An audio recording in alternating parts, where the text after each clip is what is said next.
It is officially my 1-year teach-iversary. In the last 365 days, I've taught 7 new courses at 5 universities, 1 college, and I've also led a study abroad in Ireland and Northern Ireland. I'm going to share with you 3 lessons that I've learned in my first year of teaching at 25. So today is also the last day of the summer semester, so I thought I'd bring you along for the ride. Of course, safety is first. Put the freaking AC on. I'm dying so much. Not complaining. But yeah, I will see ya on the way to campus.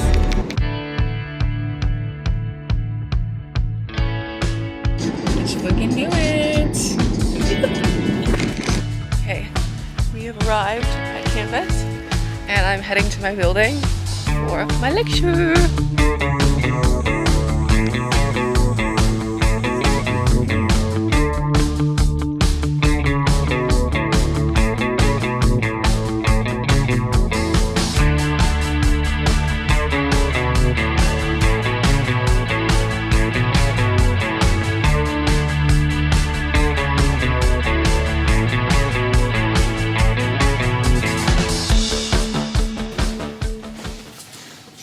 So I'm half an hour early like I always am. I'm gonna log into the computer and get everything up. This is actually a fully flexed classroom, and what's cool about it is that students can attend in person, online synchronously, or asynchronously. So the tech in here is really, really fun, and I like nerd out over it all the time. Set up so you can see me here on my monitor, but what's actually recording is this here. High flex control. And so I can go in and like make it so that it's on the audience. So if students talk, I can do that. Back to me.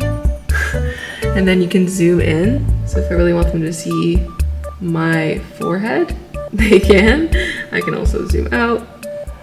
Yeah, it's really cool and lots of fun. One of the first things that I've learned as an educator is that the best outcome you can have in your classroom is a classroom full of curiosity and creativity. A lot of educators go through years and years of school and are vigorous about it and love it and have this passion and then project those expectations onto undergraduate students. Many students are here for job prospects. Sometimes they're here because they have to be here, and it kind of puts a damper on them when you make them feel like they're falling short of expectations that they haven't even set for themselves. So I found that I've gotten the most out of people when they're feeling challenged in terms of their curiosity and they're able to articulate their ideas in numerous ways, hence creativity. One of my biggest wins when it started happening was like people coming up to me after class saying, Vic, oh my God, I love that topic. Like, can we talk about it more next week? Or do you have a second right now? Just hearing that makes me feel like, okay, this is not just gonna leave their head the second that they walk out of the classroom. Like they're gonna go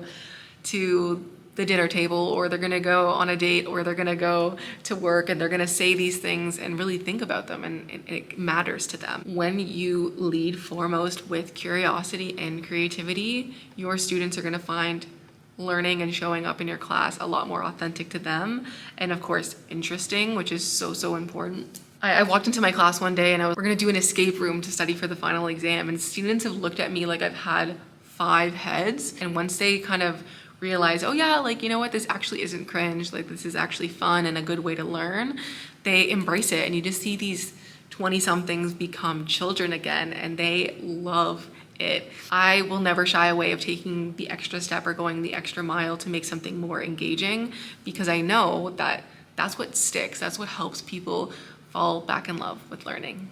Okay, I'm gonna start the lecture now. Just gonna let people in. I'm recording, doing all the things that are really hard to remember sometimes. And let's get started. Let's talk about the future of ethics. Good afternoon, everyone. Welcome to our last week of class.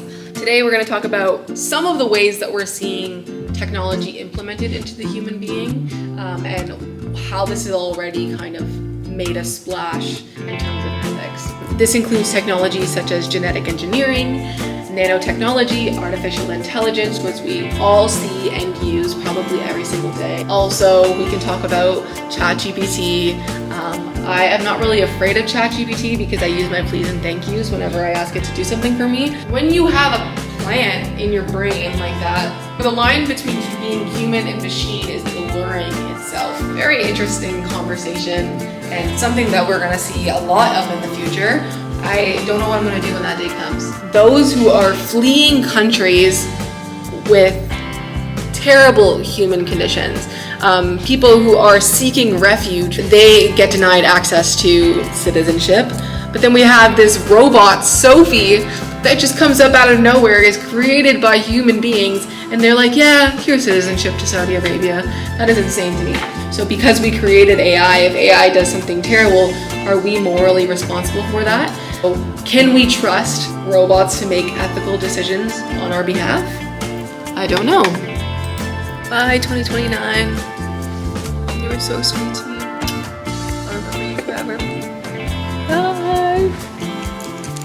Another magnificent lesson that I've learned from my first year of teaching is that education is one of the primary places that we learn about care and compassion. When you look at students and you honor the compassion that you should have for them, and you honor the accommodations that they need to succeed in your class, they will be better learners for it. I remember in high school, my guidance counselor, I was like, is there any way that I could get some accommodations?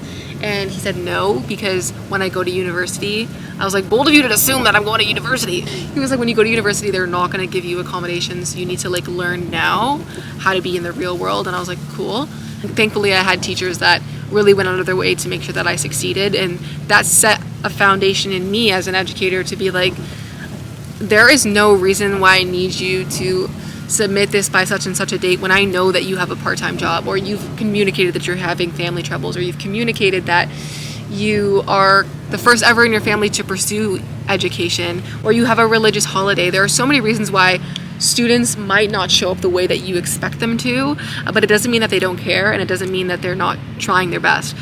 I can absolutely forecast that I will not be marking your assignment at 12:01 a.m. the next day. You know, like it takes me time because I also have a life, and so I've just been really, really flexible. And when you do that, your students show up with compassion and care for you. They care about how you teach. They care about what you're teaching. They care about your life, and you build such fruitful relationships with them, and it really can transform their educational experience.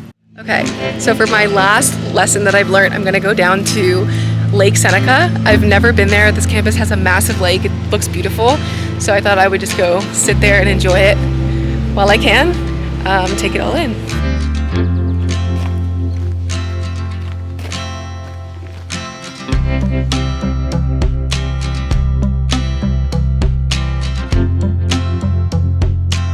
I did not make it to the lake because apparently it's closed. I don't know how you close a lake, but I am here, and it is a beautiful, beautiful spot to tell you my last lesson.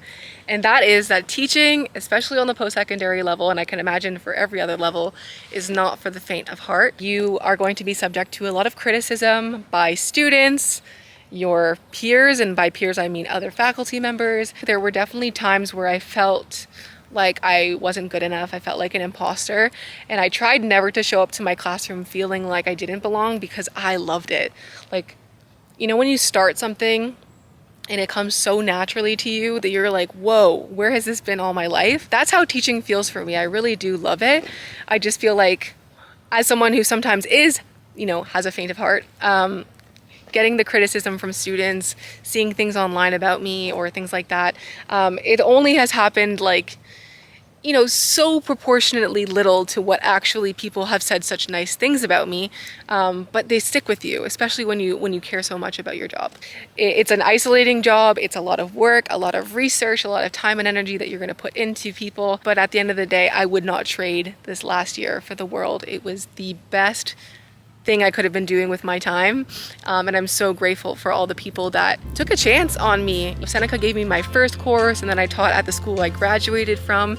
Then I was applying to schools that I had never even stepped foot in, and getting opportunities, and things like that just blows my mind. So when you do lead with love, when you do lead with passion for something, it is going to be reciprocated, and people do actually want that for you. You feel like you're meant to do something, you need to give it a try. Give it your best bet, because it will change your life. There is officially only one last thing for me to do. Thank you. Have a good one. this is to 1 year of teaching. Cheers to that. It's a massive thank you to all of the educators, academics, students, and everything in between that has really supported me this past year and has made this dream a reality. I would not have been able to do it without all of you. Thank you so much for watching this video. I hope you have a wonderful rest of your week, and love ya. Totally worth the year-long wait.